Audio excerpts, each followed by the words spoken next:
ఉన్న బంగారాన్ని విడిపించి ఆ రోజు ఆన్లైన్ రేటుకే మేము కొంటాం. Sharma gold company. నమస్కారం, సుమన్ టీవీకి స్వాగతం. ప్రస్తుతం మనతో పాటు ఉన్నారు శ్రీచక్రపీఠ వ్యవస్థాపకులు, ప్రముఖ జ్యోతిష శాస్త్ర పండితులు ప్రదీప్ జోషి గారు. గురుగారు నమస్కారం. శ్రీమాత్రే. గురుగారు, ఈ మధ్య చాలా రోజుల నుంచి తిరుమల తిరుపతి దేవస్థానం లడ్డు వివాదం కంటిన్యూస్గా రగులుతోస్తుంది. దానిపైన మనం న్యూస్ కూడా చూస్తూ వస్తున్నాం. అయితే ఈ లడ్డూలో కల్తీ జరుగుతుంది, సో ఎటువంటి పదార్థాలు మిక్స్ అవుతున్నాయి అనే విషయం మీకు తెలిసిందే.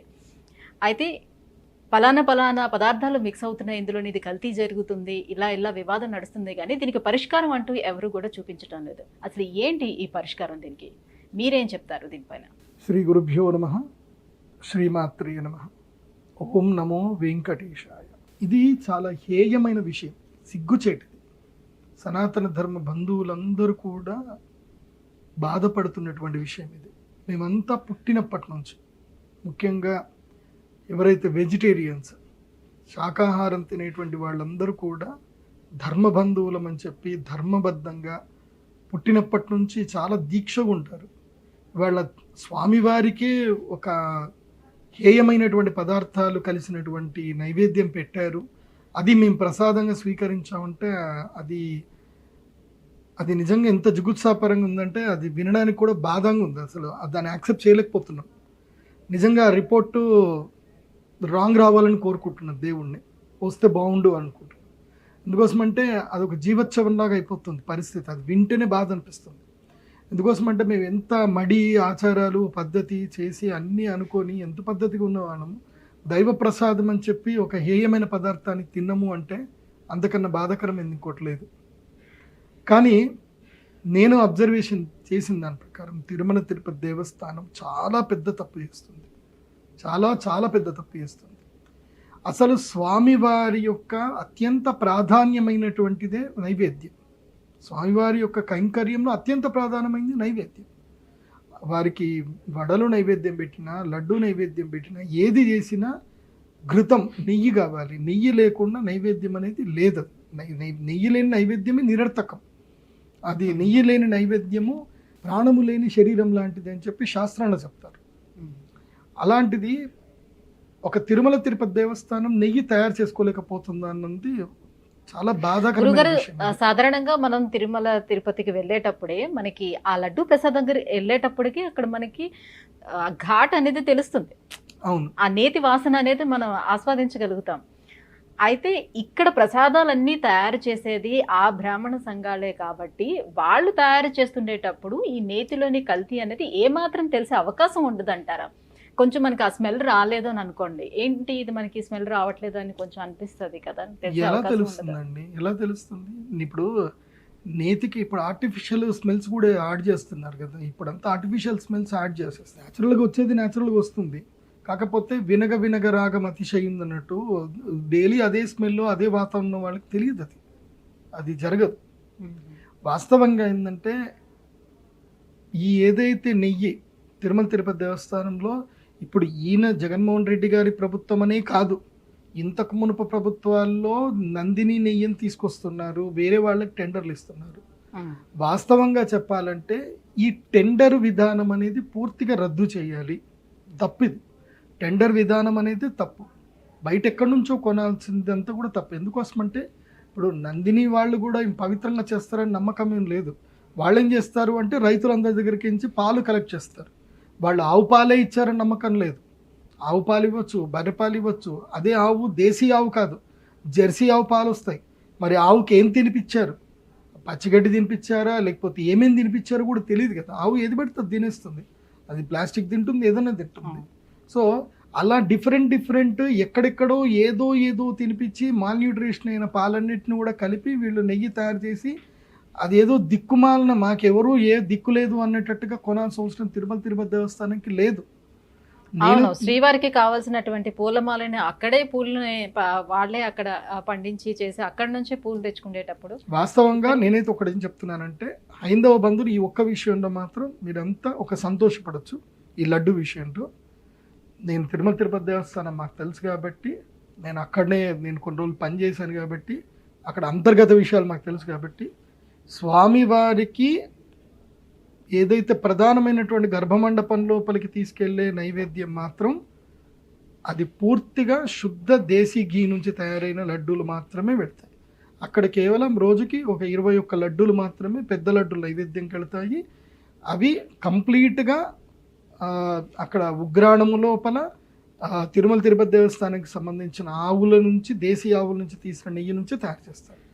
స్వామివారికి నైవేద్య విషయంలో ఎక్కడ అపరాధం అయితే జరగలేదు.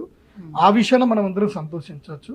ఈ బయట మనందరి కోసం తయారు చేసిన లడ్డూలో కల్తీ జరిగింది కాబట్టి అది బాధపడవచ్చు. కానీ నేను తిరుమల తిరుపతి దేవస్థానంకి ఇప్పుడు ప్రదీప్ జోషి అని నేను ఒక నార్మల్ వ్యక్తినైతే కాదు. నాకు దాదాపుగా 1 కోటి మంది జనాలకి ప్రదీప్ జోషి అంటే తెలుసు. నా ఒక్క వాక్కు 1 కోటి మంది హిందువుల యొక్క వాక్కులాగా మీరు భావించండి. ఎందుకోసమంటే మా సుమన్ టీవీకి మాకు దాదాపుగా 1 కోటి మంది ఫాలోవర్స్ ఉన్నారు, 1 కోటి మంది సబ్స్క్రైబర్స్ ఉన్నారు, 1 కోటి మంది ఫాలోవర్స్ ఉన్నారు మాకు. సో తెలుగు రాష్ట్రాల్లో సుమన్ టీవీ తెలియని వాళ్ళు లేరు. నేను తెలుగు రాష్ట్రాల్లో యావత్తు 11 కోట్ల మంది తెలుగు ప్రజల తరఫు నుంచి నేను తిరుమల తిరుపతి దేవస్థానం వారికి రిక్వెస్ట్ కూడా కాదు, ఆర్డర్ చెప్తున్నాను. నేను ఒక హిందూగా ఆర్డర్గానే చెప్తున్నాను, మేము చెప్పింది పాటించండి, లేకపోతే తీవ్రంగా ఉంటాయి చెప్తున్నాను.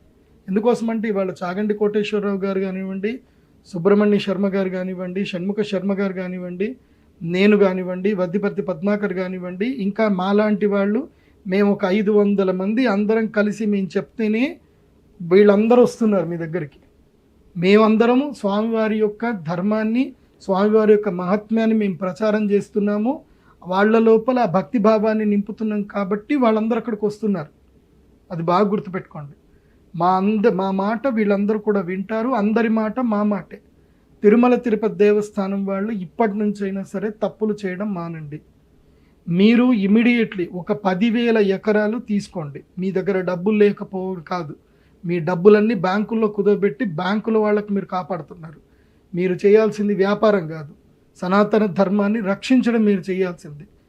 స్వామివారు వెంకటేశ్వర స్వామివారు వెలిసినప్పుడు ఆయన పాము పుట్టలో పడుకొని అలసిపోయినప్పుడు, ఆయనకు ఆకలేసినప్పుడు ఆయనకి అన్నం పెట్టింది ఆవు వచ్చి ఆ యొక్క పాము పుట్టల పైన తన పొదుగులతో పాల ధార వదిలితే ఆయన పాలు తాగారు. కాబట్టి ఆయనని గోవు సంరక్షించింది. కాబట్టి ఆయనకు మేము వేసే డబ్బుతోటి మీరు గో సంరక్షణ చేయాలి. అది తిరుమల తిరుపతి దేవస్థానం యొక్క మొట్టమొదటి ప్రాధాన్యత అవ్వాలి. ఎందుకోసమంటే ఆ స్వామివారికి అన్నం పెట్టింది గోవు. ఆ గోవునే మీరు కాపాడకపోతే మీరు ఎందుకయ్యా తిరుమల తిరుపతి దేవస్థానం? మీరు తిరుమల తిరుపతి దేవస్థానం యొక్క మొదటి ప్రాధాన్యతలో గో సంరక్షణ అయ్యి ఉండాలి. ఆ మొదటి ప్రాధాన్యత తెలవడానికే ఈ సూర్యగ్రహణ సమయంలో స్వామివారు గౌరవ ముఖ్యమంత్రి ద్వారా ఈ విషయం బయటకు చెప్పించారు. ఇది వాస్తవమా అవాస్తవమా అనేది పక్కన పెట్టండి. మీరు తెస్తున్న నెయ్యి మాత్రం కరెక్ట్ నెయ్యి కాదు. మీరు ఎవరి దగ్గర నుంచో అంగట్లో సరుకులాగా కొనుక్కొస్తున్నారు. మా స్వామివారికి అంగట్లో సరుకులాగా కొనుక్కొని రావాల్సిన అవసరం మాకు లేదు. మేమందరం ప్రతి రోజుకి 3 కోట్ల రూపాయలు ఇస్తున్నాం. మేమందరం ఇచ్చేది 3 కోట్ల రూపాయలు ఉండే ఆదాయము రోజుకు వస్తుంది.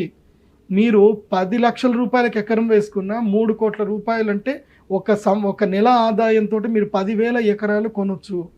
10,000 ఎకరాలు మీరు కావాలంటే కేంద్ర ప్రభుత్వం అడిగినా మీకు ఇస్తుంది. 10,000 ఎకరాలు రాష్ట్ర ప్రభుత్వం అడిగినా ఇస్తుంది.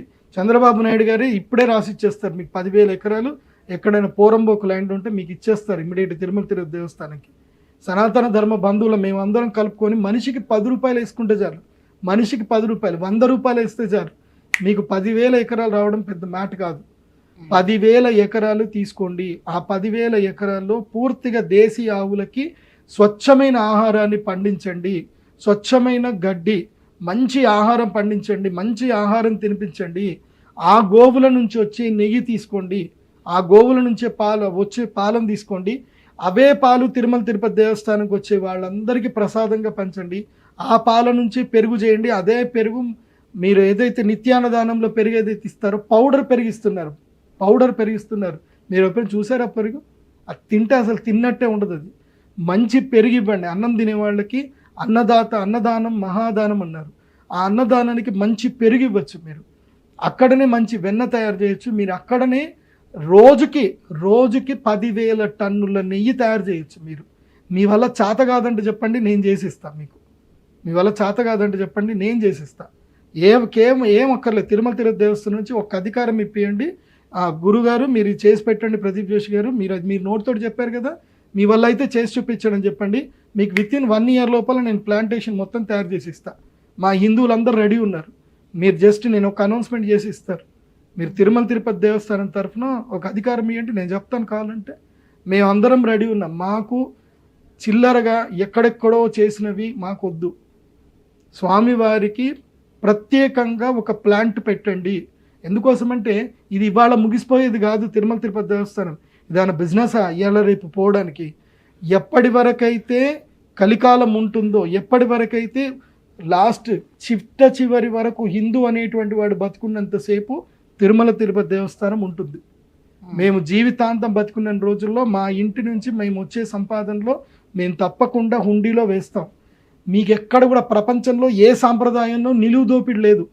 నిలువు దోపిడి ఇవ్వరు. ఈ ఒక్క సాంప్రదాయంలో మాత్రమే నిలువు దోపిడి ఉంది.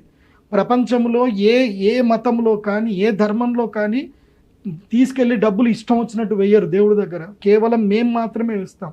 ఎందుకోసం అంటే మా సనాతన ధర్మాన్ని కాపాడుతాడు, మా దేవుడు కాపాడుతాడు అని చెప్పి. మీరు సనాతన ధర్మాన్ని కాపాడడానికి ఆ దేవుడికి మీరు ప్రతినిధులుగా ఉన్నారు. ఆయన స్వామి అయితే మీరు దేవతల్లాగా ఉన్నారు. మాకు తిరుమల తిరుపతి దేవస్థానం అధికారులు అంటే దేవతలతో సమానంగా భావిస్తాం మేము. ఎందుకోసమంటే మీరు ఎంతమందికి దర్శన భాగ్యం కల్పిస్తున్నారు, ఎంతమందికి భోజన భాగ్యం కల్పిస్తున్నారు. ఆ వచ్చే డబ్బుని సద్వినియోగపరిచేటట్టుగా మీరు చెయ్యాలి. కానీ మీరు దుర్మార్గుల్లాగా ప్రవర్తిస్తే కరెక్ట్ కాదు. ఇప్పటికైనా యునానిమస్గా Tirumala Tirupati Devasthanam right to information act కింద రావాలి. తిరుమల తిరుపతి దేవస్థానంలో ఎవరైతే కనుక అన్యమతస్తులు ఉన్నారో అందరినీ తీసి పడేసేయాలి. వాడు సర్టిఫికేట్లో హిందూ అని పెట్టుకుంటాడు, ఆచరించేటి మాత్రం అన్ని దిక్కుమాల ఆచారాలు చేస్తారు. ఎవడైనా సరే తిరుమల తిరుపతి దేవస్థానం ప్రతి ఒక్కడు కూడా ఆ స్వామివారికి సంబంధించిన గోవింద నామస్మరణ రోజు పలకాలి. ప్రతి ఒక్కరు తిరుమల తిరుపతి దేవస్థానాన్ని ఇప్పటి నుంచి ఎవడైనా కలుసుకుంటే గోవింద అని పలకరించుకోవాలి తప్ప నమస్తే కాదు, గోవింద. తిరుమల తిరుపతి దేవస్థానంలో ఏ పనివాడినైనా సరే, ఏ భక్తుడైనా వెళ్ళి గోవిందా అని చేతులు మొక్కి పలకరిస్తే వాడు సమాధానం గోవిందా అని సమాధానం చెప్పాలి తప్ప నేను గోవిందా అనను, నేను దేవుడి పేరు చెప్పను, నాకు నమ్మకం లేదు, ఇవన్నీ చెప్తే తాట తీసి బయటకు నెట్టేయడమే. మా గోవింద నామస్మరణకే మేము డబ్బేస్తున్నాం. కాబట్టి గోవింద నామస్మరణ చెప్పిన వాడికే, ఆ గోవిందుడికి సాష్టాంగ నామం మొక్కిన వాడికే, ఆ గోవిందుడి ప్రసాదముని భక్తితో స్వీకరించే వాడికే మేము విలువిస్తాం. లేదంటే వాడిని అక్కడి నుంచి ఉద్యోగం నుంచి పీక్ పాడేయండి. పివిఆర్కే ప్రసాద్ గారు ఉన్న రోజులు మాత్రమే తిరుపతి దేవస్థానం బాగుంది. రమణాచార్యుల గారు ఉన్నంతసేపు బాగుంది. రమణాచార్యుల గారు పోయారు, పివిఆర్కే గారు పోయారు, ఇంకా అయిపోయింది. ఇదో పెద్ద రాజకీయ సంత చేసేసారు. అంటే ఎవరికైనా సరే రాజకీయంలో ఎమ్మెల్యే టికెట్ దొరకలేదు, వాడికి ఎంపీ టికెట్ దొరకలేదు అంటే నీకు టీటీడీ బోర్డు మెంబర్ ఇచ్చేస్తా అని వాడికి బోర్డు మెంబర్ ఇచ్చేయడం. వాడికి ఏంది 10,000 టికెట్లట. ఆ 10,000 టికెట్లు వాడి దాన్ని పెట్టుకొని అమ్ముకోవాలన్నట. ఆ ఒక టికెట్ వాడు 5,000కి 10,000కి అమ్ముకుంటాడట. ఇదేంది, ఇది సంత చేశారా, ఇదాన్ని వ్యాపారం చేశారా? ఇది స్వామివారి కైంకర్యం. ఇది మీరు ఏదైనా చేసుకోండి, మీ రాజకీయాలు ఏమైనా చేసి చచ్చుకొని సావండి, మాకు అనవసరం. మాకు కావలసింది ముఖ్యంగా ఏందనంటే కనుక స్వామివారి యొక్క నిత్య కైంకర్య విషయం లోపల తప్పకుండా ఇప్పుడు ఓన్ గీ ప్లాంటేషన్ చేయాలి, ఓన్ డైరీ పెట్టాలి.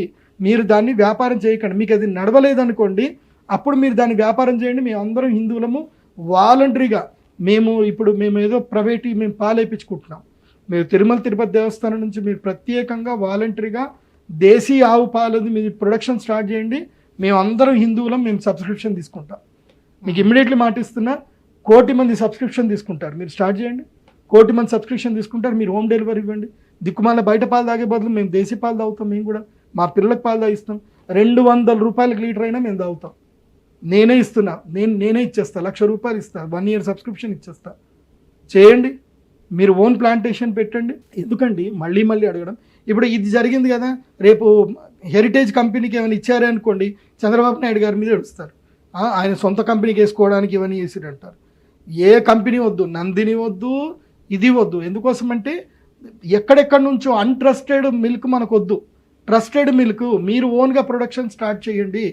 మీకు విషయం తెలుసా, మీరు ఈ ప్రొడక్షన్, మీరు గో సంరక్షణ స్టార్ట్ చేస్తే ఆటోమేటిక్గా హిందువులు ఎంతో సంతోషిస్తారు. స్వామివారికి నిజంగా ఆనందం కలిగి ఆయన ఇప్పుడు ఉడిపిలో ఉన్నాడు. నిజం చెప్పాలంటే నేను జ్యోతిష్ శాస్త్ర పండితుడిగా చెప్తున్నాను, నేను గత 10 సంవత్సరాల క్రితమే తిరుమల తిరుపతి దేవస్థానంకి వెళ్ళినప్పుడు నేను అక్కడ కూర్చొని నేను అష్టమంగళ ప్రశ్న వేశాను.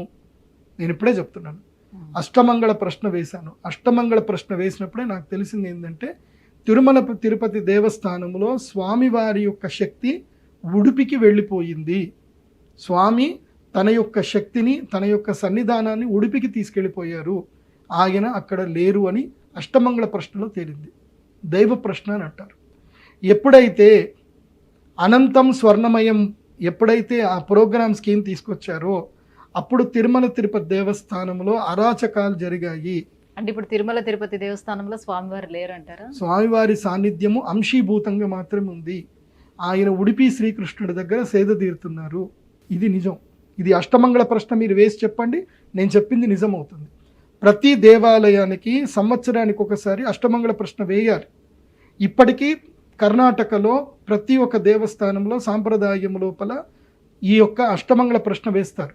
వేసి ప్రతి సంవత్సరం దేవాలయానికి ఏమన్నా ఇవి జరుగుతున్నాయా ఏమి అని దేవ ప్రశ్న ద్వారా వచ్చి తెలిసి దానికి పరిష్కారం చేస్తారు. తిరుమల తిరుపతి దేవస్థానములో ఈ యొక్క సాంప్రదాయము మునుపు ఉండేది. ఎప్పుడైతే గనక పివిఆర్కే ప్రసాద్ గారు వెళ్ళిపోయారో ఆ తర్వాత ఈ అష్టమంగళ ప్రశ్న బంద్ అయిపోయింది. అక్కడి నుంచి అష్టమంగళ ప్రశ్న లేదు. అష్టమంగళ ప్రశ్న సాంప్రదాయం మానేశారు. ఇప్పటికైనా తిరుమల తిరుపతి దేవస్థానంలో ప్రతి సంవత్సరము సంక్రాంతి తర్వాత అంటే జనవరి 14 నుంచి జనవరి 21 తారీఖు మధ్య లోపల అష్టమంగళ ప్రశ్న వేయాలి. వేసి జనవరి 21 తారీఖు తర్వాత రథసప్తమి మధ్యన తిరుమంజనం చేయాలి. తిరుమంజనం చేసిన తర్వాత రథసప్తమికి స్వామివారికి స్వర్ణరథం అనేది తీయాలి. ఇవి పద్ధతులు. రాని పద్ధతులని ఎవరి ఇష్టం వచ్చినట్టు వాళ్ళు చేస్తున్నారు. వాస్తవంగా తిరుమల తిరుపతి దేవస్థానం మీద సంపూర్ణమైనటువంటి అధికారము మొట్టమొదటిగా ఉత్తరాది మఠానికి వ్యాసరాజ తీర్థుల వారి యొక్క ఆధ్వర్యంలో ఉండేది. ఉత్తరాది మఠానికి ఉండేది తిరుమల తిరుపతి దేవస్థానం మొత్తం కూడా. శ్రీకృష్ణదేవరాయల సమయము లోపల మొత్తం శ్రీకృష్ణదేవరాయలు పరిపాలించినప్పుడు వ్యాసరాయల వారు శ్రీకృష్ణదేవరాయల వారి సింహాసనం మీద కూర్చొని ఆయన పరిపాలించారు. ఏది ఈ మొత్తం ఈ దక్షిణ భారతదేశాన్ని మొత్తం ఆయన పరిపాలించారు. అప్పుడు ఉత్తరాది మఠం ఆధ్వర్యంలోని ఈ యొక్క తిరుమల తిరుపతి దేవస్థానం ఉండేది. వ్యాసరాయల వారి తరువాత ఈ ఉత్తరాది మఠాన్ని వైఖానస ఆగమానికి ఇచ్చారు. అందుకే ఆ మూలకంగానే ప్రతి సంవత్సరానికి ఒకరోజు ఉత్తరాది మఠాధీశుల్ని పిలిచి ఇక్కడ సన్మాన సత్కార్యాలు రథోత్సవం చేయిస్తారు. కానీ ఈ తిరుమల తిరుపతి దేవస్థానంలో ఏదైతే గనక ప్రధానంగా జరగవలసింది ఏదైతే ఈ కమిటీ మెంబర్షిప్ ఏదైతే ఉందో దీంట్లో ఎవరిని పడితే వాడిని రాజకీయంగా తీసుకొచ్చి వేసేస్తున్నారు. ఇప్పటి నుంచి ఆ పద్ధతి మారాలి. తిరుమల తిరుపతి దేవస్థానానికి చైర్మన్ పదవి ఎవరైతే ఉన్నారో ఆ చైర్మన్ అనేటువంటి వారు తీర్మానించాలి. ఎవరు? ఉడిపి మఠము, తర్వాత కృష్ణ మఠము, ఆ తర్వాత శృంగేరి మఠము, కంచి మఠము, ద్వారకా మఠము, పూరీ మఠము, బదరీ మఠము, ఇలాంటి ఏవైతే మఠాలు ఏవైతే గనక పరమాంస పరివ్రాజకంగా ఉన్నాయో అవి దాదాపుగా ఒక 18 మఠాలు ఉన్నాయి. ఆ 18 మఠాధిపతులు వాళ్ళందరినీ కూడా సంప్రదించి ఈ 18 మఠాల నుంచి ఎవరైనా ఒకరిని ఇంటర్వ్యూ చేసి వాళ్ళని తిరుమల తిరుపతి దేవస్థానం చైర్మన్గా అనౌన్స్ చేయాలి. అలా చేస్తే ఇక్కడ ఎలాంటి జరగకుండా ఉంటుంది. మీరు రాజకీయంగా ఎవడు పడితే వాడిని ఇస్తే ఎట్లాగా? ఆయనేమో చైర్మన్ అయి ఉంటాడు, ఆయన భార్యనేమో బైబిల్ పట్టుకొని తిరుగుతుంది. మేము ఆయన్ని ఏం నమ్మాలి? నేను వైబీ సుబ్బారెడ్డి గారి ఇంటికి వెళ్ళాను. నేను ఇంటికి వెళ్తేనేమో ఆ ఇంట్లో ఆయన గోపూజ చేస్తారు, వాళ్ళ ఆవిడ మంచిగా అన్నం పెడుతుంది, ఇంట్లో వెంకటేశ్వర స్వామి బొమ్మలు ఉంటాయి, అన్నీ ఉంటాయి. కానీ వాళ్ళు బైబిల్ పెట్టుకొని తిరుగుతారు వాళ్ళు బయట. ఇదేంది నాకు అర్థం కాలేదు. నేను ఆయన్ని అడిగితే ఎవరి నమ్మకం వాళ్ళదండి అని అంటాడు ఆయన. మళ్ళీ వైవి సుబ్బారెడ్డి గారు ఏమో ధర్మ ప్రకారం చెప్పుకోవాలంటే హిందూ అని సర్టిఫికేట్లో పేరు ఉంటుంది. మళ్ళీ ఆయన మాత్రం చర్చికి వెళ్తాడు. ఆయన మేము యేసు ప్రభుని నమ్ముతా ఉంటాడు. నమ్మకంలో తప్పే అదే నమ్మకంలో తప్పే ఉంది గురుగారు అంటారు. మంచిదే, మీరు నమ్మకం వెళ్తే మీరు నమ్మకం పెట్టుకోండి. మా గుడిలో ఇప్పటి వరకు ఒకవేళ ఇదే నిజం గనక అయినట్లయితే, ఒకవేళ చంద్రబాబు నాయుడు గారు చెప్పిన మాట నిజమే కనుక అయినట్లయితే ఇప్పటి వరకు ఆ ప్రసాదాన్ని స్వీకరించిన వారి పరిస్థితి ఏంటి? మరి దానికి ప్రక్షాళన ఏంటి? ఎట్లా? ఏముంది, 3 ఏకాదశులు ఉపవాసం తప్పకుండా ఉండండి. తప్పకుండా విష్ణునామస్మరణలో 3 ఏకాదశులు నిరాహారంగా ఏకాదశి ఉపవాసం చేయండి. స్వామివారికి ప్రాయశ్చిత్తం అనేది చేసుకోండి. ప్రాయశ్చిత్తం చేసుకుంటే సరిపోతుంది. ప్రాయశ్చిత్తం అంటే ఏం లేదు, క్షమించండి స్వామి అని చెప్పి కన్నీరు పెట్టుకొని దండం పెట్టుకోవడం తప్ప ఇంకేం లేదు. అంతకుమించి మనం చేసేది ఏం లేదు. ఎందుకోసం అంటే అది మనం తెలిసి చేసిన తప్పు కాదు కదా, తెలియక చేసిన తప్పు కాబట్టి ఉపవాస దీక్ష చేసి మాత్రం దాన్ని తొలగించుకోవచ్చు. అది చెయ్యాలి. తర్వాత ఒక పద్ధతి ప్రకారం ఏంటంటే దీనికి జలధౌతి అని ఒకటి ఉంటుంది. ఎప్పుడైనా మనము తీసుకొని ఆహార పదార్థం ఎప్పుడైనా మనం తీసుకుంటే గనక దీనికి యోగశాస్త్ర ప్రకారము జలధౌతి చేసుకోవాలి. జలధౌతి అంటే అర్థం ఏంటంటే కనుక మంచినీళ్ళల్లో కొంచెం ఉప్పు వేసి, అంటే లైట్ బిట్ కొంచెం ఉప్పు వేసి దాన్ని గోరువెచ్చగా కాచి ఉదయాన్నే లేచి ఆ నీటిని మొత్తం కూడా తాగాలి. పూర్తిగా నీటిని అంతా కూడా తాగేయాలి. వామిటింగ్ వచ్చేంత వరకు తాగాలి. అలా తాగి ఆ నీటిని మొత్తం వామిటింగ్ చేసుకోవాలి. అలా వామిటింగ్ చేసుకొని అలా 2 సార్లు 3 సార్లు ఎవరి శక్తి ఎంత ఉందో అంత 3 సార్లు చేయాలి. చేస్తే లోపల ఉండేదంతా కూడా క్లీన్ అయిపోతుంది. ఆ తర్వాత ఇంత కిచిడి, పప్పు, ఇది పెసరపప్పు, అన్నము, నెయ్యి, పసుపు, తర్వాత వీటిని ఏమంటారు మిరియాలు వేసుకొని ఆ యొక్క కిచిడి చేసుకొని అది తినాలి. ఇది ఒక్కరోజు చేస్తే ఇది ఒక విధంగా మన యొక్క పూర్తిగా డైజెషన్ అంతా ట్రాక్ అంతా క్లీన్ చేసుకోవడము. ఆ తర్వాత స్వామివారి యొక్క విష్ణు సహస్రనామం చదివి స్వామివారికి ప్రాయశ్చిత్తం చేసుకోవడం. సామాన్య ప్రజలు చేసుకోగలిగినంత ఇంతకు మించి ఏం చేయలేం మనం. ఇది చేసుకోవాలి. వాస్తవంగా వైదికులు, వేద ఆచారం చేసేటువంటి వాళ్ళు మాత్రం ఇలాంటి జరిగితే మాత్రం ఒక యజ్ఞం ఉంటుంది, ప్రాయశ్చిత్త యాగం ఉంటుంది. ప్రాయశ్చిత్త యాగం చేసి అందులోపల దర్భలు ఆ యజ్ఞం లోపల కాల్చి దర్భను నోటి మీద పెట్టుకొని నాలుక మీద పెట్టి ఆ దర్భను చల్లార్చాలి. అలా చల్లార్చడం వల్ల ఆ పరిష్కారం అవుతుంది అని కొన్ని పద్ధతులు ఉంటాయి. తందరసారి ఆగమంలో కొన్ని పద్ధతులు ఉంటాయి. ఆగమ ప్రకారం చేసుకుంటూ వెళ్ళాలి. ఎవరెవరి ఆగమ ప్రకారం వాళ్ళకి నియమాలు ఉంటాయి. కాబట్టి ఇప్పుడు పవన్ కళ్యాణ్ గారు, డిప్యూటీ సీఎం గారు, మీరు చెప్పిన మాటకి నిజంగా మాకందరికి ఒక ధైర్యం వచ్చింది. నిజంగా ఒక సీఎం స్థాయి వ్యక్తి సనాతన ధర్మం అన్న వర్డ్ వాడారు. ఆ వర్డ్ వాడడం అనేది నిజంగా మాకు ఎంతో ఆనందంగా ఉంది. మీరు సనాతన ధర్మ ప్రొటెక్షన్ ఫోర్స్ ఏదైతే స్టార్ట్ చేస్తామన్నారో ఇమీడియట్లీ స్టార్ట్ చేయండి. We are with you. మీకు దానికి ఫండింగ్ కావాలంటే కూడా మీరు ఫండ్ రైజ్ చేయండి. మేము అందరం ఫండ్ ఇస్తాము. మీరు ఇప్పటికే కార్యాచరణ స్టాండ్. ఎందుకోసం అంటే భారతదేశం మొత్తం మీద ఆంధ్రప్రదేశ్లో దేవస్థానాలకు ఉన్నంత భూములో ఆదాయము ఇంకా ఎక్కడ ఏ రాష్ట్రంలో కూడా లేదు. ఆంధ్రప్రదేశ్లో దేవాలయాలకు ఉన్నన్ని భూములు, దేవాలయాలకు ఉన్నంత ఆస్తులు భారతదేశంలో ఏ ఆలయాలకు లేవు. అందుకోసం అంటే మన ఆంధ్రప్రదేశ్లో విజయవాడ కనకదుర్గ అమ్మవారి దేవస్థానం ఉంది, ద్వారకా తిరుమల ఉంది, తిరుమల తిరుపతి దేవస్థానం ఉంది, శ్రీకాళహస్తి ఉంది. ఇలా చెప్పుకుంటూ పోతే చాలా దేవస్థానాలు ఉన్నాయి. ఆ దేవస్థానానికి సంబంధించిన ల్యాండ్ ఎటుపోయింది, భూములు ఎటుపోయాయి, ఆ దేవస్థానాలకు సంబంధించిన నైవేద్యాలు ఎట్లా అవుతున్నాయి. కేవలం ఇప్పుడు తిరుమల తిరుపతి దేవస్థానం ఒకటే తెలిసింది. మిగతా అన్ని దేవస్థానాలు సొంతగా తయారు చేసుకుంటున్నాయా? వాళ్ళందరూ కూడా కొనుక్కోవడమే కదా. కాబట్టి నేను అనేది ఏంటంటే, గౌరవ డిప్యూటీ సీఎం గారు పవన్ కళ్యాణ్ గారు, మీరు ఇప్పుడు సనాతన ధర్మ ప్రొటెక్షన్కి కార్యాచరణ చేయండి. తిరుమల తిరుపతి దేవస్థానం ఆధ్వర్యంలో 10,000 ఎకరాల్లో శుద్ధ దేశీ ఆవులను, కేవలం దేశీ ఆవులను మాత్రమే అక్కడ ఉంచి వాటికి మంచి ఆహారం తినిపించి శుద్ధ దేశీ ఘీ తీయించి అక్కడి నుంచి మన ఆంధ్రప్రదేశ్లోనే కాదు భారతదేశంలో ఉండే అన్ని దేవాలయాలకు ఇదే నెయ్యి సప్లైటెడ్ చేయండి.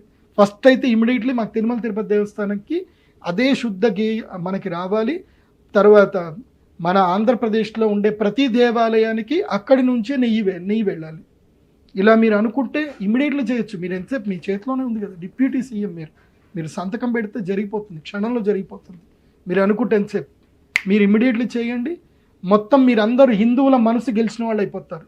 నేను చెప్తున్నాను, మీరు ఇది చేసి పెట్టండి. మా ఇంట్లో నీ ఫోటో పెట్టుకుంటా. ఇప్పటిదాకా పవన్ కళ్యాణ్ ఫోటో మా ఇంట్లో లేదు, డిప్యూటీ సీఎంగా ఫోటో మా ఇంట్లో పెడతా. నేను చెప్తున్నాను, మీరు ఈ పని చేయండి. హిందువులందరికీ మీరు ఈ ఒక్క చేస్తే మిమ్మల్ని 20 సంవత్సరాలు సీఎం చేస్తారు. చూడండి, సీఎం మిమ్మల్ని సీఎం చేసుకుంటారు. హిందువులందరూ కూడా కలిసి సీఎం చేసుకుంటారు. హిందువులకి నేనున్నాను అని మీరు ధైర్యం చెప్పండి. హిందువుల భూములు మొత్తం తీసుకొచ్చి మొత్తం ఒక శ్వేతపత్రం విడుదల చేయండి. ఇప్పుడు ఏదైతే కనుక దేవాలయ భూములు ఏవైతే ఉన్నాయో, ఇన్ని ఎకరాల దేవాలయ భూమి ఉంది, ఇన్ని ఎకరాల దేవాలయ భూమి ఇక అన్యాక్రాంతం కాదు అని మీరు జీవో పాస్ చేయండి. ఇలాంటి డైరీ ఫామ్ స్టార్ట్ చేయండి. మీరు గో సంరక్షణ స్టార్ట్ చేయండి. మేము రెడీ. నేను మాటిస్తున్నా, నేను కూడా నా ఓటు హక్కు ఆంధ్రాకి మార్చుకుంటే నీకు ఓటేస్తాను. నేనే కాదు, నా వాళ్ళందరికీ కూడా చెప్తాను. నేను ఇంకా పవన్ కళ్యాణ్ సీఎం చేయండి అని చెప్తా. చంద్రబాబు నాయుడు గారు మీరు ఈ జీవో పాస్ చేయండి, మేము మీ వెంట ఉంటాం. నేను అందరికీ చెప్తా, ఓపెన్గా చెప్తా, చంద్రబాబు నాయుడు కోట ఏం చెప్తా, పక్కా చెప్తాను. ఎందుకోసమంటే మీరు సనాతన ధర్మాన్ని కాపాడడానికి మీరు నాంది పలకాలి. ఎందుకోసమంటే కేరళ రాష్ట్రము మన చేతిలో నుంచి వెళ్ళిపోయింది. కేరళ రాష్ట్రం పోయింది, కాశ్మీరు పోయింది, వెస్ట్ బెంగాల్ పోతూ ఉంది, ఇంకా ఎన్ని రాష్ట్రాలు పోతున్నాయో మీకే తెలుసు. మీరు మేధావులు కాబట్టి మీకు తెలుసు. మరి ఇప్పుడు ఆంధ్రప్రదేశ్ ఈ సాంప్రదాయం కాపాడాలంటే మీరు ఇప్పుడు ఈ వేడి మీద ఉన్నప్పుడే చేయాలి. ఎందుకోసమంటే మా హిందువులకు కొంచెం మతిమరుపు బాగా ఎక్కువ, మరీ మామూలుగా మేమంతా షార్ట్ టర్మ్ మెమొరీ మాకు అందరికి కూడా. ఎందుకోసమంటే కాశ్మీర్లో ఊచకోత జరిగినా మేము నెక్స్ట్ వరల్డ్ కప్ మ్యాచ్ వచ్చినప్పుడు మేము చూసి మర్చిపోతాం. మేమంతా మాకు ఎక్కువ రోజులు గుర్తుండదు. కాబట్టి తొందరగా ఇది చేస్తే మేము ఏమన్నా ఉంటాం, లేకపోతే మేమంతా మళ్ళీ మర్చిపోతాము. మళ్ళీ మాకు అదేదో సినిమాలో చెప్తారు కదా, రప్ప కొట్టి తర్వాత ఈ మధ్య కాలంలో అదే సినిమాలో కమిటీ కుర్రోళ్ళు సినిమా బాగా చూపించాడు సాయి కుమార్. వాడు అమ్మనా బూతులు అన్నీ తిడతాడు, అన్నీ తిట్టి ఒక్కడు గప్పని కడుపులో కొడతాడు, కొట్టిన తర్వాత 500 ఇచ్చి పంపించేస్తే నోరు మూసుకుని వెళ్ళిపోతాడు అనమాట. కొంచెం మాకు అట్లాంటి మతిమరుపు ఉంది, ఇంక్లూడింగ్ మీ అనమాట. ఎందుకోసమంటే నేను కూడా హిందువునే కదా, సో మాకు మతిమరుపు ఉందన్నమాట. మాకు ఆ మతిమరుపు కన్నా మునిపే మేము హిందువులమని చెప్పి మాకు చెంప మీద చెల్లు అనేటట్టుగా మా దేవాలయాల ఆస్తులు ఇవి అన్నీ మాకు చెప్పండి. మీరు కూడా హిందువులే కదా, పవన్ కళ్యాణ్ గారు మీరు కూడా హిందువే కదా, చంద్రబాబు నాయుడు గారు మీరు కూడా హిందువే కదా. ఇప్పుడు ఇంతమందికి అరాచకం జరిగింది, మీరే చెప్తారు, మీరు చెప్పేదాకా మాకు కూడా తెలియదు. కాబట్టి మీ ప్రభుత్వం హయాంలో తిరుమల తిరుపతి దేవస్థానానికి పర్మనెంట్గా సంరక్షణ చేయండి. ఇంకోటి ఏంటంటే ఈ కమిటీ మెంబర్లు ఇప్పుడు రేపు మళ్ళీ ఇంకో దిక్కుమాల గవర్నమెంట్ వచ్చిందనుకోండి, వాడికి ఎమ్మెల్యే సీట్ రాలేదని చెప్పి మళ్ళీ తిరుమల తిరుపతి దేవస్థానంలో నూకకుండా ఒక జీవో పాస్ చేయండి. తిరుమల తిరుపతి దేవస్థానానికి ఇలాంటి మెంబర్లే ఉండాలి. ఉత్తరాది మఠం నుంచి ఈ యొక్క టీటీడీ బోర్డు మెంబర్లో ఉత్తరాది మఠం నుంచి కంపల్సరీ ఒక మెంబర్ ఉండాలి, శృంగేరి మఠం నుంచి ఒక మెంబర్ ఉండాలి, కంచిపీఠం నుంచి ఒక మెంబర్ ఉండాలి. అంటే వాళ్ళ మెంబర్ శాశ్వత మెంబర్ ఉంచుకుంటారా తీసేస్తారా ఆ మఠం వాళ్ళకి. కాకపోతే 18 మఠాల నుంచి 18 మెంబర్లు ఉండాలి. ఎందుకోసం అంటే తిరుమల తిరుపతి దేవస్థానంకి ఫండ్ డొనేషన్ చేసేది నడిపించేది హిందువులు. ఆ హిందువులని సనాతన ధర్మం వైపు నడిపించేది ఈ పీఠాలు చెప్పినట్టుగానే వినాలి తప్ప మీ రాజకీయ నాయకులు చెప్పినట్టు వినకూడదు. ఇది బాగా గుర్తుపెట్టుకోండి. రాజకీయాలు తిరుమల తిరుపతి దేవస్థానానికి రాకుండా చేయండి. తిరుమల తిరుపతి దేవస్థానం కేవలం దర్శనాల వరకు మీ ఏమైనా రాజకీయాలు చేసుకోండి, విఐపి దర్శనాలు చేసుకోండి, ఏమైనా చేసుకోండి. కానీ ఆ యొక్క బాడీ ఆచార విచారాలు ఆ బాడీలో ఏవైతే Tirumala Tirupati board member body ఏదైతే ఉందో అందులోపల రాజకీయాన్ని ఇన్వాల్వ్ చేయకండి ప్లీజ్. దయచేసి ఇంకా ఈ ధర్మాన్ని నాశనం చేయకండి. ఇప్పటి వరకు వదిలేశారు, ఇప్పుడైనా సరే గట్టిగా పట్టుకోండి. ఇంకా చంద్రబాబు నాయుడు గారు మీరు ఉంటే బాగా జరుగుతుంది అని నమ్మకం ఉంది, మీరే చేస్తారని నమ్మకం ఉంది. ఎందుకోసమంటే ఇంకా మీరు ఉన్నన్ని రోజుల్లో చిరస్థాయిగా చరిత్రలు నిలిచిపోయేటట్టుగా ఒక నిర్ణయం తీసుకోండి. ఆ నిర్ణయంతో ఇంకా 1000 తరాలైనా 100 తరాలైనా తిరుమల తిరుపతి దేవస్థానం గట్టిగా ఉండిపోవాలన్నమాట. ఎవడో ఆ మధ్య కాలంలో ఎవడో అన్నాడట 7 కొండల్ని 3 కొండలు చేస్తా అన్నట, తీసుకెళ్ళిపోయాడు స్వామి తీసుకెళ్ళిపోయాడు, మరి యమధర్మరాజు తీసుకెళ్ళిపోయాడు తెలియదు, తీసుకెళ్ళిపోయాడు. మరి ఇంకోడెవడో ఆ స్టేట్మెంట్ ఇవ్వకుండా జాగ్రత్త పడండి. అలా మీరు చెయ్యండి దయచేసి. గురుగారు, తిరుమల తిరుపతి వెంకన్న స్వామికి లడ్డూనే ప్రసాదంగా ఎందుకు నివేదన చేస్తారు? ఏంటి లడ్డు యొక్క ప్రశస్తి? లడ్డు అనేది ఏంటంటే కనుక ముఖ్యంగా పూర్ణత్వానికి రూపం. అది పూర్ణత్వం అంటే ఏంది? మనకి నార్మల్ సైన్స్లో చెప్పాలంటే 360 డిగ్రీస్ పూర్ణత్వం. అంటే లడ్డూకి మొదలేదని చెప్తామంటే చెప్పలేం, మనం ఏది మొదలు ఏది అంతని చెప్పలేం. సో ఆ లడ్డు రౌండ్గా ఎందుకు చేస్తారు అంటే పూర్ణత్వానికి ప్రతిరూపం కాబట్టి. అందులోపల వేసే ఆహార పదార్థాలు అన్నీ కూడా కలిసి ఆ మాధుర్యముతో ఏంటంటే అది పూర్ణత్వానికి నిదర్శనం అని చెప్పడానికే తిరుపతి లడ్డు ప్రసాదం. ఇంకోటి మధుర ప్రసాదం ఎందుకోసం అంటే ఆయుర్వేద రీత్యా ఏం చెప్తారు అంటే మధురము అంటే ఈ తీపి తీసుకోవడం వల్ల ఏం జరుగుతుంది అని అంటే మనస్సు ప్రశాంతత పొందుతుంది, మనస్సు చైతన్యం పొందుతుంది. అందుకే మధురం స్వీకరించారని చెప్తారు. అందుకే తిరుమల తిరుపతి దేవస్థానంలో లడ్డు ఘృతపూర్ణం నైవేద్యం అని అంటారు. ఘృతపూర్ణ నైవేద్యం పెట్టాలి. నిజంగా లడ్డు ఇట్లా ముట్టుకుంటే ఇట్లా నెయ్యి ఇట్లా కారుతూ ఉండాలి. అది ఎన్ని 10 రోజులైనా నెయ్యి కారుతుంది, అది నెయ్యి ఇట్లా అంటుతూ ఉండాలి. నా మధ్య నేను తిరుపతి లడ్డు ముట్టుకుంటే నాకు అసలు తినబుద్ధి కాలేదు. నేను ఆ మధ్యలో నాకు ఎవరు తిరుపతి ప్రసాదం తీసుకొచ్చినా ఇంతే తీసుకుంటున్నాను నిజం చెప్పాలంటే. ఆ లడ్డులో టేస్ట్ పోయింది. 10 ఏళ్ల క్రితమే పోయింది, 5 ఏళ్ళు కదా, 10 ఏళ్ల క్రితమే పోయింది. 5 ఏళ్ల క్రితం అయితే మరీ దారుణం అయిపోయింది. లడ్డు అంతా ఎండిపోయి బోసిపోయింది. అది ఆ లడ్డు అక్కడ తిరుపతి నుంచి ఇంటికి తీసుకొచ్చే లోపల మొత్తం ఎండిపోయి ముక్క ముక్క అయిపోతుంది. అది లడ్డు అక్కడనే తెలిసిపోతుంది అది అది కల్తీ జరిగిపోయిందని. మీరు ల్యాబ్ సైజు కూడా అట్లానే తగ్గిపోయి సైజులు ఏముందండి, కల్తీ అయిపోయినాక ఇంకేముందండి. ఇప్పుడు గంగి గోవు పాలు గరిటెడైనా చాలు, కడివెడైనా అనేమి కరము పాలు అన్నట్టు గంగి గోపాలు ఇంత ఇస్తే చాలు. మీరు ప్రసాదం ఇంతే ఇవ్వండి, కానీ శుద్ధంగా ఇవ్వండి చాలు. ఒకప్పుడు ప్రసాదం అంటే ఎంత ఆనందం ఉంటుండే అంటే అద్భుతమైన ఆనందం ఉంటుండే. ఇప్పుడు ఆనందం లేదండి. మొత్తం అంతా స్వార్థమైపోయింది, అరాచకమైపోయింది. తిరుమంజనం సరిగ్గా చేయట్లేదు. చేయండి, ఆ పండితుల మాట వినండి. తిరుమల తిరుపతి దేవస్థానంలో పండితులు లేబర్లు అయిపోయారు. వేద పండితుడు ఎప్పుడు కూడా లేబర్ కాదు. వేద పండితుడు దైవంతో సమానం. మంత్రాధీనంతో దైవతం. దైవం మంత్రానికి ఆధీనం అయి ఉంటుంది. ఆ మంత్రం బ్రాహ్మణాధీనం, బ్రాహ్మణుడికి ఆధీనమై ఉంటుంది. అలాంటి వేదమూర్తులైన బ్రాహ్మణుల మాటకి విలువ లేదు తిరుమల తిరుపతి దేవస్థానంలో. వాళ్ళు నెలజీతగాళ్ళలాగా ట్రీట్మెంట్ చేస్తున్నారు వాళ్ళని. వాళ్ళు నెలజీతగాళ్ళు కాదండి, అది గుర్తుపెట్టుకోండి. నాకు నా మిత్రుడే ఉన్నాడు, ఆయన బాధపడతాడు. ఏముందన్నా, ఏం విలువ ఉంది, నేను స్వామివారిని నేరుగా నేను చేతితోటి ముడతాను, పూజ చేస్తాను, కానీ ఎవడికి విలువ లేదు. నా మాటకి విలువ లేదు, నా మాటకే విలువ లేదు. ఏముంది ఇక్కడ అంటే, ఎవడో వాడు వస్తే చేతులు చెప్పుకోండి. సాక్షాత్తు స్వామివారిని ముట్టి పూజ చేసేవాడు నీ ముందు చేతులు మొక్కాల, నీ ముందు చేతులు జోడించి నిల్చోవాలి. ఎంత దుర్మార్గం అది. స్వామివారే వాడి మాట వింటారు. కౌసల్య సుప్రజారామ పూర్వా సంధ్యా ప్రవర్తతే ఉత్తిష్ట నరతార్థుల కర్తవ్యం దైవమాహిక్యమని ఆయన అంటే స్వామివారు లేస్తారు. అలాంటిది ఆయన నీ ముందు చేతులు పట్టుకొని నిల్చోవాలా? నువ్వు వస్తే ఆయన నీ గౌరవం ఇవ్వాలా? ఎంత దారుణం ఇది. పండితులకి ఇంత అమర్యాదన, అక్కడ ఎంత అమర్యాద జరుగుతుందో మాకు తెలుసు. వాళ్ళని ఎంత తోలనాడతారో నేను చూస్తాను. వాళ్ళు దైవ సేవ గురించి వాళ్ళ జీవితాలు అంకితం చేస్తారు. దయచేసి వాళ్ళకి గౌరవ మర్యాదలు ఇవ్వండి. నిజంగా చెప్పాలంటే, ఇప్పుడు ఉదాహరణకి మొన్న దేవర సినిమా ఇది ప్రీ రిలీజ్ ఈవెంట్ జరిగింది. ఫ్యాన్స్ని ఎవడన్నా ఆపాడా? ఎవడు ఆపలేకపోయాడు. ఇది ఇంతమంది జనాలే. మరి తిరుమల తిరుపతి దేవస్థానం ఫ్యాన్స్ ఎంతమంది? మరి దేవర ఫ్యాన్స్ కన్నా 100 times కాదు, 1000 times కాదు, 1 lakh times, 1 crore times ఎక్కువ మేమందరం ఫ్యాన్స్. మమ్మల్ని ఎవరు కంట్రోల్ చేస్తున్నారంటే కేవలము మాలాంటి వాళ్ళ మాటలు మాత్రమే ఆ భక్తుల్ని కంట్రోల్ చేస్తున్నాయి. చాగంటి కోటేశ్వరరావు గారు చెప్పిన మాటలు వినే అందరూ వెళుతున్నారు. నేను మకర రాశి వారికి బాగాలేదు, తిరుమల తిరుపతి దేవస్థానం నడుచుకుంటూ ఎక్కండి అని అంటే 1,00,000 మంది జనాలు ఎక్కారు. కేవలం ప్రదీప్ జోషి మాటతోటి తిరుమల తిరుపతి దేవస్థానంలో దాదాపు 10 కోట్ల హుండీ ఆదాయం వచ్చింది. ప్రదీప్ జోషి మాటతోటి 10 కోట్ల హుండీ ఆదాయం వచ్చింది.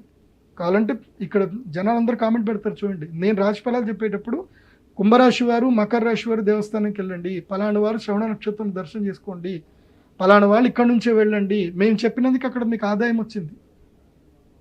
తిరుమల తిరుపతి దేవస్థానానికి ఆదాయం వస్తుంది అని అంటే చాగంటి కోటేశ్వరరావు గారి ప్రవచనాల ద్వారా జనాల్లో భక్తి భావన పెరిగి వస్తున్నారు. ఆ భక్తి భావన పెరిచేటువంటి చాగంటి కోటేశ్వరరావు లాంటి మహానుభావులకి ఆయనకి ఇవ్వండి ఒక 5 ఏళ్ళు తిరుమల తిరుపతి దేవస్థానం చైర్మన్ పదవి ఇవ్వండి. ప్రతి తెలుగువారు మీరు ఓటింగ్ పెట్టండి, కావాలంటే మొబైల్ ఓటింగ్ పెట్టండి. చాగంటి కోటేశ్వరరావు గారికి తిరుమల తిరుపతి దేవస్థానం చైర్మన్ పదవి ఇవ్వచ్చా అని మీరు ఓటింగ్ పెట్టండి. మీకు ఇట్లా ఓట్లు పడిపోతాయి. మీకు మొత్తం తెలుగు వాళ్ళందరూ యునానిమస్గా చాగంటి కోటేశ్వరరావు గారిని ఒప్పుకుంటారు. ఎందుకోసమంటే ఆయనకి స్వామివారి మీద అంత భక్తి ఉంది, స్వామివారి తత్వం అంతా ఆయనకు తెలుసు. అలాంటి మహానుభావుని చైర్మన్గా చేస్తే ఇంకా అభివృద్ధి జరుగుతుంది. ఆయన ఇంకా భక్తులకు ఎలాంటి సదుపాయాలు చేస్తూ చేయగలుగుతాడు. చేయండి, మరి ఆయన చైర్మన్గా చేయండి. అది చెయ్యరు. మళ్ళీ ఎవరినో ఒకటి తీసుకురాలి. ఎందుకోసమంటే వాడికి ఎమ్మెల్యే టికెట్ రాలేదను, వాడు అలుగుతాడను, వాడి నుంచి ఒక 1,00,000 ఓట్లు పడవను, ఇవన్నీ బాధపడతారు. రాజకీయాలు స్వామివారి కలపకండి. స్వామి అనుగ్రహం ఉంటే ఈ భక్తుల యొక్క మనస్సును మొత్తం మార్చేస్తాడు ఆయన జగన్మోహనుడు. ఆయన అనుకుంటే ఎంతసేపు చంద్రబాబు నాయుడు గారు మీ సీటు 20 ఏళ్ళకి ఆయన కాపాడతాడు. మీరు ఆయన దగ్గర ఉండండి. మిమ్మల్ని ప్రాణాలతో కాపాడింది ఆయన, గుర్తుపెట్టుకోండి. అలిపిరిలో బాంబు పేలితే మీకు ఏమి ఇవ్వకుండా కాపాడాడు తిరుమల తిరుపతి దేవస్థానం స్వామివారు. మీతో పాటు ఉన్న ఆయన చనిపోయారు. మాధవరెడ్డి గారు కూడా అదే బాంబురెడ్డికి చనిపోయారు. అప్పుడు హోమ్ మినిస్టర్ ఆయన చనిపోయారు. కానీ మీరు చనిపోలే. ఎందుకోసమంటే మిమ్మల్ని ఆ స్వామి కాపాడాడు. ఎందుకోసమంటే నా భక్తుడు నా దగ్గరికి వచ్చేటప్పుడు ప్రాణహాని జరగకూడదని ఆయన లక్ష్మీ నరసింహస్వామి మిమ్మల్ని కాపాడాడు. చంద్రబాబు నాయుడు గారు గుర్తుపెట్టుకోండి. మీ ప్రాణము వెంకటేశ్వర స్వామి వారు పెట్టిన భిక్ష, గుర్తుపెట్టుకోండి. ఆయన ఇప్పటికీ చెప్తారు అదే మాట. ఆయన గురించి మీరు ఇప్పుడు యునానిమస్గా మీరు కరెక్ట్గా ఒక జీవో పాస్ చేయండి. ఇక జీవో ఎవరు మార్చడానికి లేదు అనేటట్టుగా సిస్టమేటిక్గా తయారు చేయండి.